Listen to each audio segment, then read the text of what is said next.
Their slogan is De Oppresso Liber, Latin for free the oppressed. It's the motto of the U.S. Special Forces. I'm Oliver North, and this is War Stories, coming to you from a U.S. Special Operations base in Afghanistan. The soldiers, sailors, airmen, and Marines you'll see tonight are the tip of the spear in the war against terror. From the jungles of Southeast Asia to the deserts of Iraq to here on the slopes of the Hindu Kush, they execute daring missions and bring security to some of the most lawless parts of the planet. Join us as we accompany these elite warriors and tell the untold stories of U.S. Special Operations.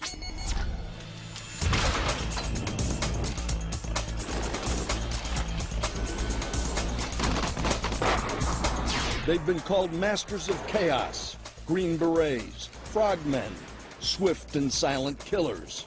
They're the elite warriors of U.S. Special Operations Command, or SOCOM. The qualities in a good special operator have to be physically fit. You have to be highly intelligent. At times you have to be very humble, dealing with other nationalities and other indigenous personnel. From his headquarters at Bagram Air Force Base, Colonel Sean Mulholland commands the Combined Joint Special Operations Task Force, Afghanistan. They can deal with different environments, deal with different types of people, and make the mission work for them. First activated in 1987, SOCOM now numbers more than 50,000 unconventional warfare specialists from the Army, Navy, Air Force, and Marines. They deploy around the world in some of the most dangerous and sensitive missions undertaken by our armed forces. Always been a guy that wants a challenge, and I thought this was definitely the road that I needed to go down to continue to challenge myself both physically and mentally. Captain Dave Gunther of the Army Special Forces leads a 12-man Operational Detachment Alpha, or ODA, in western Afghanistan. We had a couple other key individuals that I got paired up with, and we were able to outfit the team, and we put together the training schedule from scratch. War Stories was permitted to reveal some of the Spec Ops personnel. Others we were entrusted to keep secret.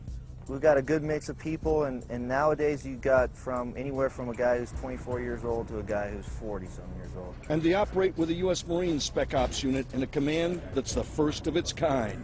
We're approximately 100 strong, broken up into smaller teams operating independently at fire bases throughout western Afghanistan. Major Eric Cloutier leads Marine Special Operations Company Hotel.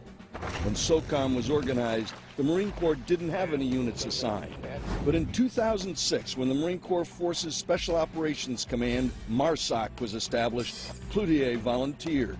At that time, I was the operations officer of 2nd Force Reconnaissance Company. MARSOC was being developed, and Force Recon was one of those units that was thrown around as being a major part of building Marine Corps Forces Special Operations Command. The Secretary of Defense recognized that he needed more application across the globe where terrorists tend to harbor, gravitate, train, recruit. General Maston Robeson commands the 2,500 Marines of MARSOC. The Marine Corps is an absolute natural fit for that. I decided to put them out in the West, alone, autonomous.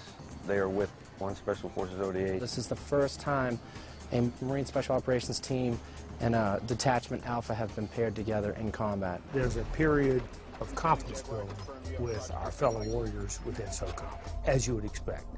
No warrior worth his salt takes somebody on his flank, unquestioned, unseasoned, untested, and said, "I'll trust you." So we fully expected our mettle to be tested.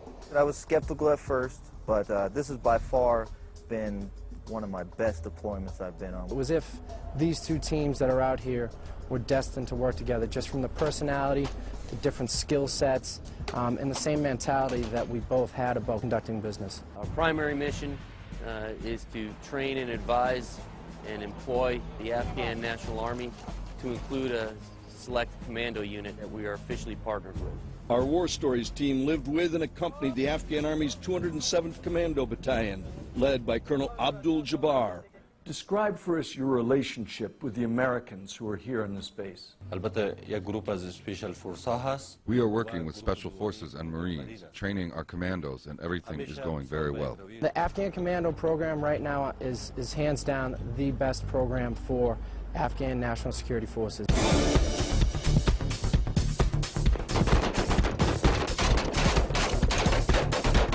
They train together, they're outfitted, and they get an extremely good program of instruction from the operational detachments. We do nothing without the Afghans. Our philosophy is to do things by, with, and through the Afghan people.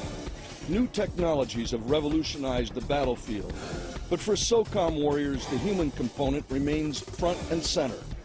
They must be able to adapt to and blend into the cultures in which they live, train, and fight. Special forces, they work best when they've gone to that tribal leader, told him what we can provide, how we can help, gaining his trust, and then and only then he will tell his men, go work with the Americans. Facial hair in those tribes and in certain parts of the world is very, very important. They don't trust people that don't have mustaches and beards, and so you're going to do that. Some specific mission sets that we perform out here require us being able to blend in a little bit more with the local population. This goes back to the days of Vietnam where these guys would sit down and smoke and drink certain concoctions along with the tribal elders. They can never leave their character as American warriors, but yet they must adopt some of the local culture. Walking that fine line is something Special Forces do well. The MARSOC team that we're with is hands down one of the best teams I've ever worked with. We're both built a little different, but we both bring different ideas, and having the two different ideas makes missions run smoothly. The Marines and soldiers work together. They don't care what uniform they're wearing. They have a common mission, common goals, and they're making it work out there together.